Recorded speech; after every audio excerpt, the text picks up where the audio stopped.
This is a re-upload with full permission from the T-Blitz channel. Hey there, it's Jon, and welcome back to GameWave. Today we're going to be reacting to some mildly infuriating on Reddit. Let's go. All these I have not seen yet, so I have no idea what to expect. Let's just jump into it. Let's scroll down to like number 20 down here. Let's just jump into this one. People whose desktops look like this. Yeah. So if I showed you guys a picture of my desktop here, let me show you guys real quick. This is what my desktop looks like right now. And this is what everybody's desktop should quite honestly look like. The more crap you have on your desktop, the actual slower your machine runs. It takes a minute to render all that crap. So your graphics card is a little bit more taxed when you have all that junk on there. And it just kills me. It just kills me when I see people's desktops like this. My wife's desktop, it's not this bad. It's got maybe 20 things on the one side and maybe 5 or 6 things on the left. But nothing like this. My mother-in-law's desktop, however, looks pretty darn close to this. Not this neat. This has actually just been organized by, looks like alphabetical, or no, they're not. I don't know how these are organized. They're just using their desktop as a folder. They just literally threw it. Screw it. We're going to put everything on the desktop. Can't stand that. That's just nonsense. I see this and I immediately start to have to move things around. They're clearly a gamer too. They have a bunch of games on here as well. I don't know, man. It just makes me feel like their Photoshop files, they're just not organized people. Whoever this is either did this on purpose to troll, or they're just horrible humans. They even have Steam running in the background there. Just horrible humans, like putting the toilet paper backwards. No. I'll close that. That just hurt my heart there. That's not mildly infuriating. That's just frustrating to watch somebody try to find things and crap like that. I can't find this file. I wonder why. Computer's a disaster. That's why. Okay. Only people into donating or your minimum wage Burger King job is gone. What? All cashiers must sell 25 shamrocks per shift. This is a part of your job. Is that proper English? This is a part of your job. Failure to ask for donations, you will be written up. This is frustrating me just reading this. You will be written up. This comes from me and upper management. 2 exclamation marks. What's mildly infuriating is this guy's grammar. What's secondly infuriating is that this dude and upper management, yeah, right, are threatening their poor employees for selling freaking shamrock. Sure, it's a good cause, but this is not the way to get donations. I mean, there's better ways to encourage your staff than to threaten them. I know this. I used to employ people. By threatening them, you diminish that trust you have, and that any kind of poops given is out the door. So when somebody feels that they have to do something because their job relies on it, not because they want to do something because it's good for people, it just takes away from that good you're trying to do by just making people miserable. It's just negativity and bad grammar all mixed up into one ball of garbage. Sorry, homie. I'd have fired you real quick had you pulled that in my shop. All right. This $200 textbook is just a printout of the online version, complete with useless hyperlink and video thumbnail. I think I've seen stuff like this before. And it's frustrating. I remember seeing things that were hyperlinked, not necessarily the video thing, because that wasn't really big when I was in school, but I remember seeing actual hyperlinks in the text, as if you could click them. You can't. It's ridiculous. This just shows me that how lazy these corporations are, and the schools require you to buy these things because they make a deal with the book publishers saying that we will force our students to buy these books if you give them to us for less money.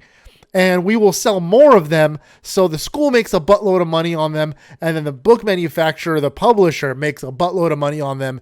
And half the time, the teachers don't even use most of them, and it sucks. Okay, what the heck? I mean, unless there's like a drain there, like from the wall into the ground right there, even then, unless there's like a beam, and I did construction for a little while, so there has to be like crazy stipulation for this to exist. Like even if they put like a bench out or for the entire wall to be this thick, why would you do this? It's just ridiculous. And look at this. Look how many times it's been smashed. How many times somebody's probably smashed their shin into this. I used to smash my shin into my bike pedals when I was a kid, and that freaking hurt. A couple times when I ate poop off a jump, pedals right into your shins. I still have a dent in my shin from one pedal hit. And not very fun. But I can only imagine how many times that's been stepped on, smashed on, stood on. I mean, it's just a terrible, and they even like trimmed around it like it matters. It's just poor design altogether. I mean, there's got to be some kind of poor stipulation. Someone was lazy and said, just frame around it. It just seems lazy construction. And I've seen a lot of it. I'm doing a whole lot of remodeling in our bathroom upstairs. And I saw even on our construction on this house where the contractors who originally built the house, so many shortcuts, so lazy. Even back in the 80s when this house was built. Oh my God.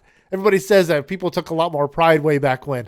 I don't think so, man. People cut corners from forever ago. All right. I'm sure if you go to like castles of old, you'll see some shortcuts taken there too. Let's see. The fact that you can dislike a YouTube comment, but it doesn't say how many dislikes there are. If I click dislike, oh yeah, it doesn't show you the amount of, all right. Yeah, it doesn't show you the amount. It doesn't even decline the what do you call it? The number of likes. Huh. That is mildly infuriating. Why wouldn't it show how many dislikes there are on a comment? I know it'll show it on your video, so you can see how many people dislike your video, but a comment, it should show that it's been disliked numerous times as well, wouldn't you think? I don't know. I don't know if I care. All right. Having a screenshot saved in a screenshot. What? Oh. On the PlayStation, when you capture a game screenshot, it leaves that overlay on it. Or on Xbox, if you have to hit the X. I have my controller right here. You have to hit this, and then to do a screenshot, I think it's Y or X. I can't remember exactly. You just hit it, and it captures from the game. Because when you hit X, it almost closes out the game, pops open the side menu, and then it asks you what functions you want to run. So you hit Y or X, and it just automatically captures actually video of the last, I think, like 10 seconds or 15 seconds. I can't remember how long it is, quite honestly. Or a screenshot of whatever game you happen to be on. And it doesn't show you that sidebar, because if it did, I mean, it'd be kind of pointless, which in this case, PlayStation says, you're going to put our logo on everything you screenshot from here on out. Sorry, homie. You just got to take it. Sorry, guys. PlayStation, that sucks. That's not a feature you can turn off? I don't know. I don't own a PlayStation, so I have no idea. People who do this on YouTube.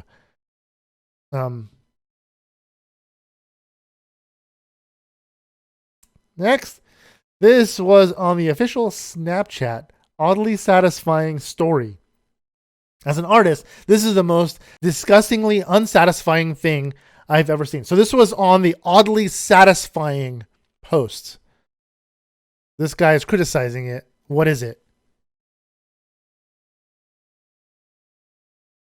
How is this oddly satisfying?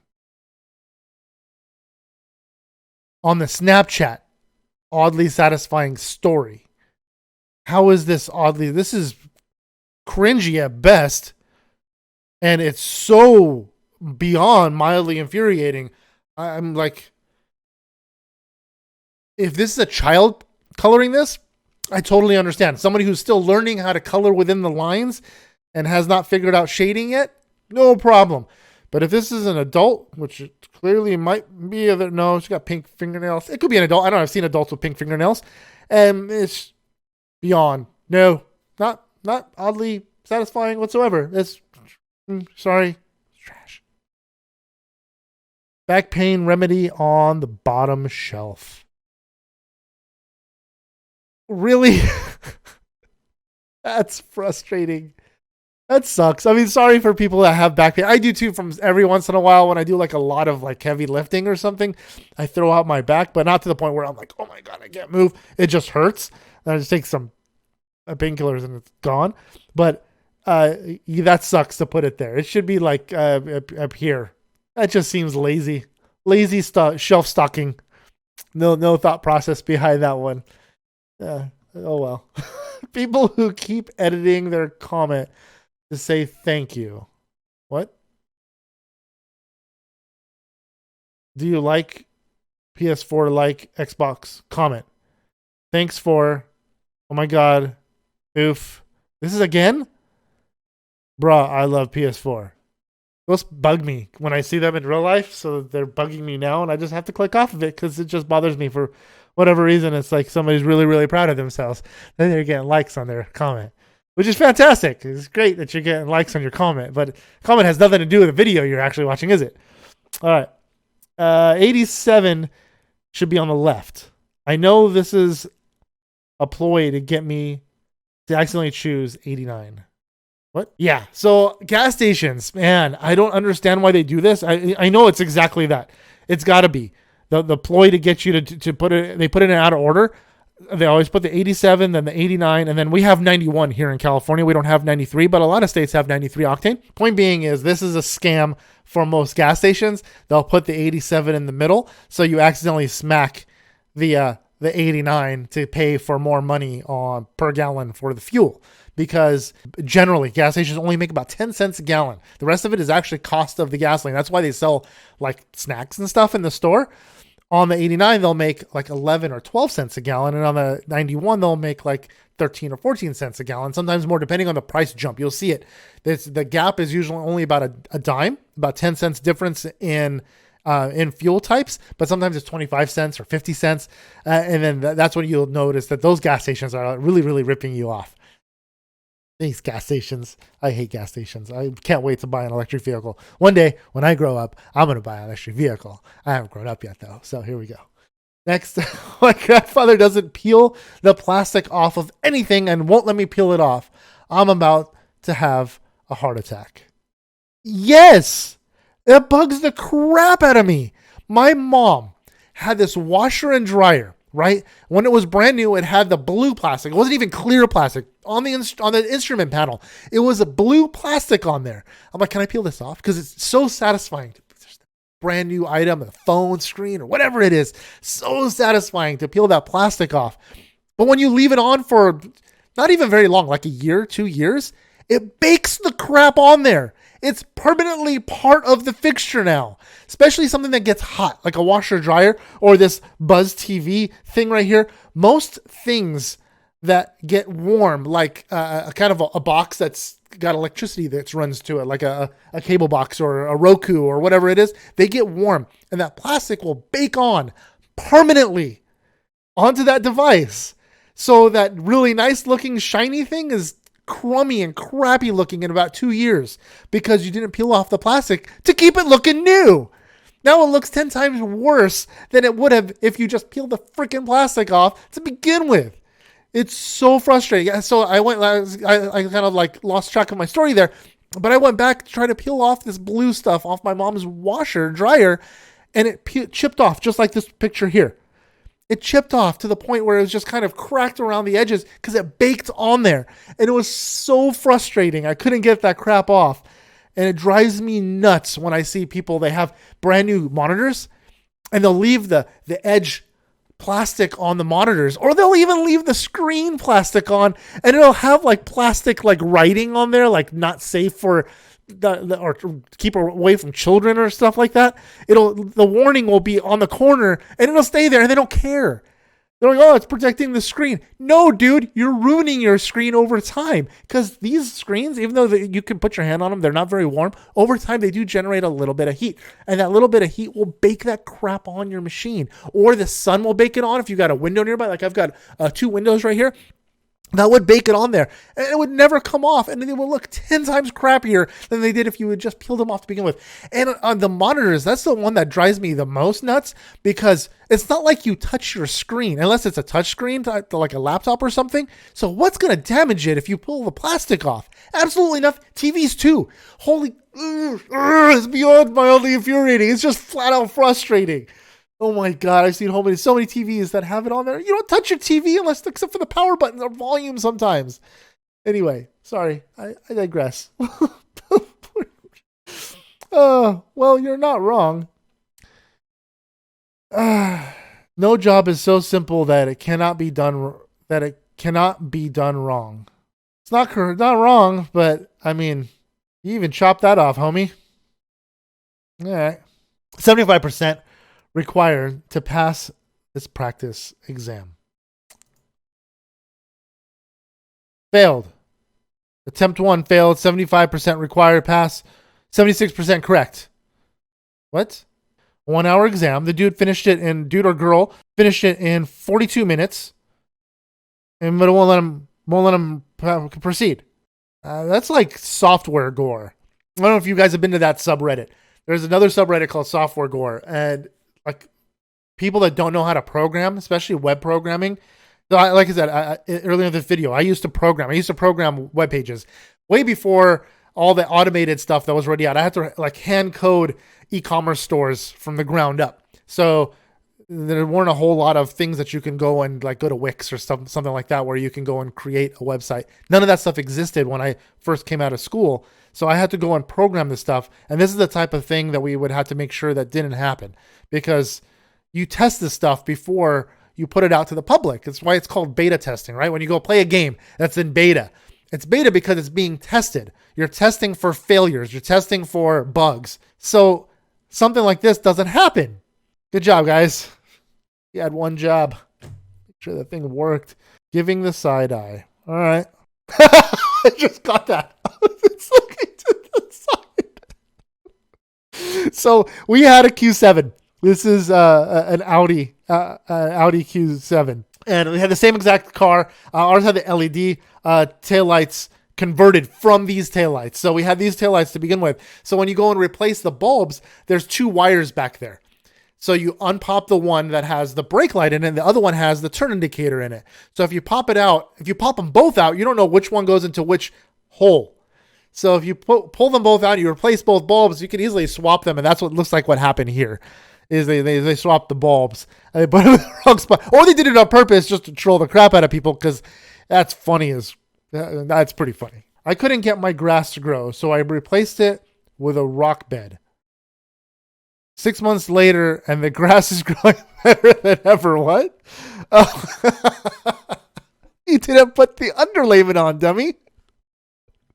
So when you do a rock bed like this, you always put like a plastic and then mesh underlayment, and then you fill it with gravel, and then you do the rock bed. That way it's not just rocks on dirt, because the rocks will sink into the dirt with rain and weather or whatnot over time. And then weeds will grow through, and you have to go through and pick them. And grass is a weed, so grass is going to grow through. And you probably didn't remove all the grass. I'm going to guess you just threw rocks on top of it. You just did it wrong, homie. Sorry.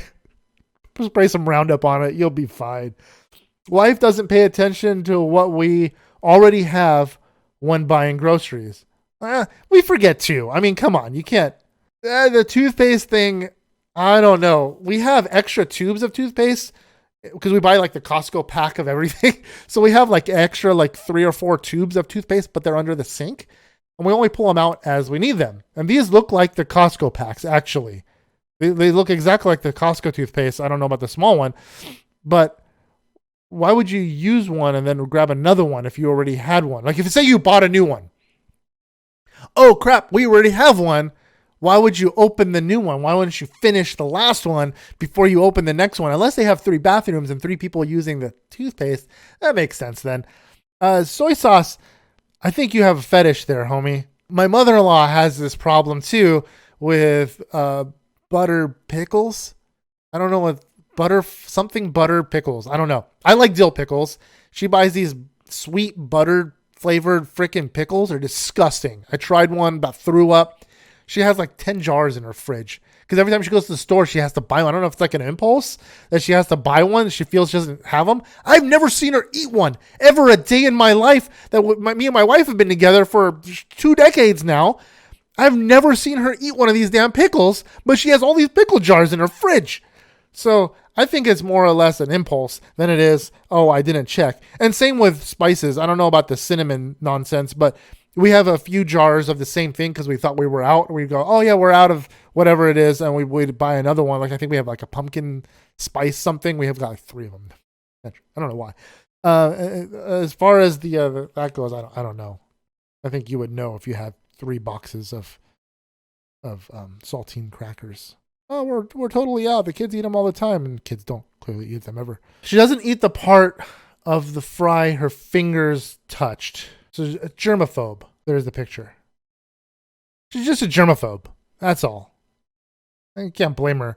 Like I don't touch anything that touches. I won't eat anything that touches the tray, because I don't know if you know this about restaurants is they don't have to maintain the cleanliness of their trays like the plates.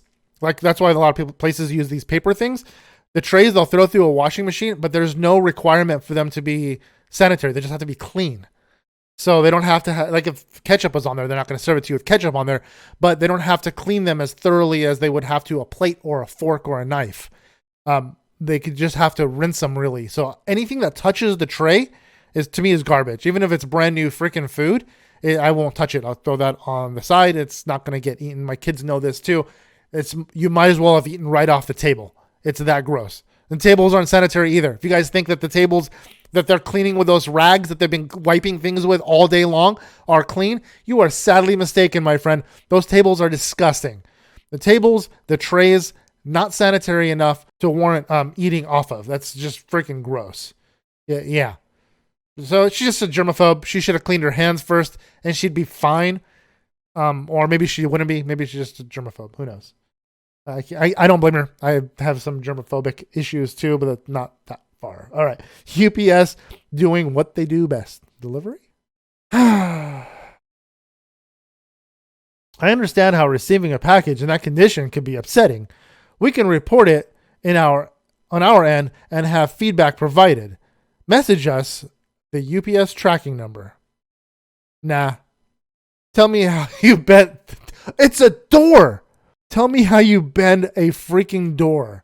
I mean, it would take quite a feat of pressure to smash that into something. Someone didn't care and just started smashing that into other things. It probably got smashed into things. Something fell on top of it and bent it down over the other side. I don't know, man. I'm sorry, trying to give you guys the benefit of the doubt, but I got swatted and ordered a new door. What the fork, UPS? I got swatted. Oh, did the dude actually get swatted? No. Interesting story. I'd like to hear more about it. All right. Erasers like these. Garbage. There are like 3 pencil manufacturers that make decent erasers. Like I use drafting pencils, like mechanical pencils, like this one here. I don't know if you can read the name on that. Stadler. I can never pronounce it. It's a German company. They make great pencils. They also make good erasers. The erasers is a little tiny tip at the very end right there. And the erasers work really, really well. Other than that, the regular old pink erasers, the ones that are not on the back of a pencil, are probably the best bet. Because these things here, total garbage. I mean, there's that one brand, I can't remember, it starts with a T.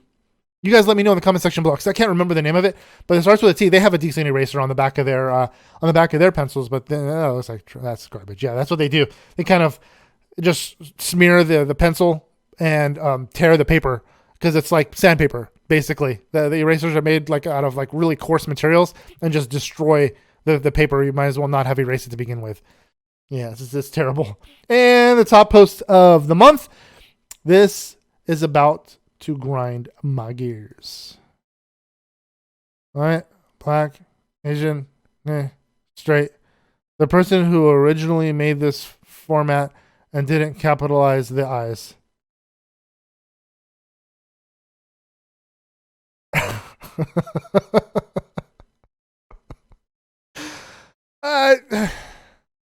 Neanderthalish, I guess. I don't know. Some people write like that. I can't knock them. I write in all caps. Even like my handwriting is all capital letters. So I can't knock them for that, but I don't know why you would throw the lowercase I in there. Each his own, I guess. Anyways, that's it. That's it for Mildly Infuriating. If you were mildly infuriated at all by any of those posts, let me know in the comment section below. Or just by my speaking. I understand. I get it. I'm mildly infuriating too. If you guys enjoyed this video, you guys can give me a big fat thumbs up. It's greatly appreciated. And if you're at all new to this channel, if you guys can click that subscribe button down there, it helps the channel out a great deal. And while you're at it, if you click the little bell, it turns on notifications and it lets YouTube do that to know when we upload our videos. And until next time, guys, see ya.